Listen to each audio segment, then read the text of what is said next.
First chemo দেওয়াতে বডিতে এত রিয়াকশন হয়েছে, তখন ডাক্তার বলছে না এই রুগী বাঁচবে না, আপনি বাড়িতে নিয়ে যান, যে কদিন থাকে নিয়ে যান, চলে যান। তো ফিরে এসে চিন্তা করলাম অ্যালোপ্যাথি তো শেষ, নেটে সে সার্চ করতে থাকলো, মৃত্যুটা অবধারিত। নেটে সার্চ করতে থাকলো যে কোথাও কিছু আছে কিনা। তো অস্ট্রেলিয়ান এক ডাক্তার সে তাকে বলল যে yes I have one fruits that have 10,000 times capacity then কেমো। তখন সে বললো যে আমি অনেক ডলার খরচ করে সেই ফ্রুট নিয়ে আসলাম, আমার বোনকে খাওয়ালাম। হ্যাঁ, তাকে অনুরোধ করলো, সে পাঠিয়েছে। এবং এটা খাওয়ার পরে বলতেছে আমার বোন খুব ইমপ্রুভ করলো। তখন আমি পুনরায় আবার তাকে মেল করলাম যে আমাকে আর একটা ফ্রুট দাও। তো ডাক্তার বলছে yes no I am sorry now all fruits finished. এটা শুধু ওই ফলটাই খেতে হয় না, এরপরের যে ঘটনাটা সেটা হলো যে তখন সে চিন্তা করলো যে যেই গাছের ফলে এত উপকার, হয়তো পাতাও কিছু হতে পারে। এই ভাবলো, ভেবে সে বললো যে আমাকে একটা চারা দাও। তো সে ওখান থেকে একটা চারা সংগ্রহ করেছে। চারা সংগ্রহ করে নিয়ে এসে বাড়িতে পুঁতে বলতেছে আজ 3 বছর যাবত আমি আমার বোনকে প্রতিদিন 2টো করে কাঁচা পাতা সকালে খাওয়াই, আমার বোন সুস্থ আছে, ভালো আছে। আর সেই চারা আজ দেখতেছি আপনি এইখানে বিক্রি করছেন, যা আমি অস্ট্রেলিয়া থেকে এত কষ্ট করে সংগ্রহ করেছি। বৈজ্ঞানিক কোনো ব্যাখ্যা আছে কি যে এই করসলের উপরে এটা এর অ্যানাদার নেম করসল, এবং এটা আমেরিকান অনেক জার্নাল রয়েছে।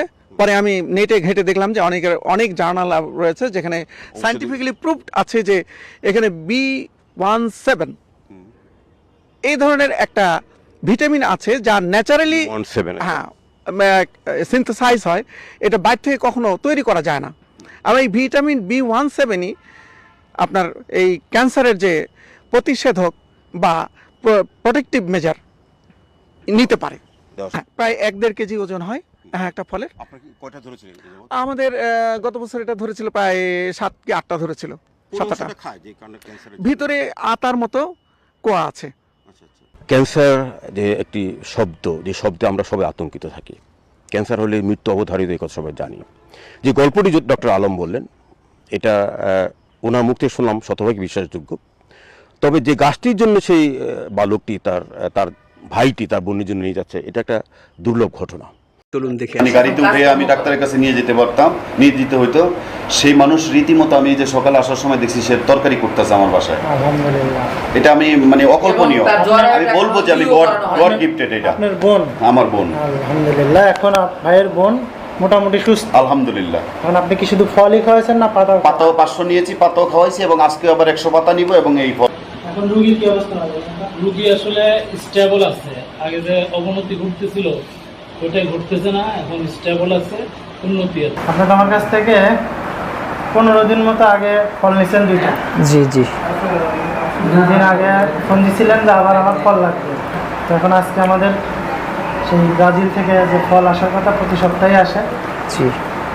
তো আপনি যে 2 পিস নিছেন, এই 2 পিস খাওয়ানোর পর? আমি 2 পিস নিইনি তো, গত 15 দিন আগে 1 পিস নিছিলাম, বড় 1 পিস নিছিলাম। আচ্ছা, 1 পিস নিছিলেন বড়টা। আর এখন হচ্ছে যে খাওয়ানোর পরে এখন 2টা নিছি। ফল খাওয়ার পরে রোগীর কি অবস্থা সেটা বলেন। রোগীর অবস্থা বলতে মনে করেন একটা ফল খেয়েই তো যে রোগ সেরে যাবে বিষয়টা তো ওরকম না। ঠিক আছে, ভালো লাগতেছে, একটু ভালো লাগতেছে, মানে ভালো লাগতেছে এই কারণে আপনি আবার নিচ্ছেন? জি, ভালো না লাগলে তো অবশ্যই নিতাম না। কারণ হচ্ছে যে আমার আগের ভিডিওতে সাইফুল ভাই আছে যে প্রথম ফল নেওয়ার জন্য আসছিল।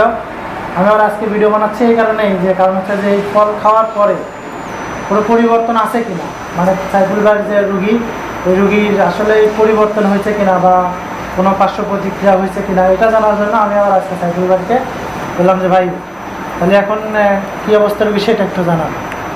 এখন রুগী মনে করেন ফলটা যখন খাইলো, খাওয়ার পরে মনে করেন মোটামুটি একটু ভালোর দিকে মনে হইলো, কিন্তু ফলটা এই 2-3 দিন হইলো আর কি, মানে ফল তো শেষ হয়ে গেছে।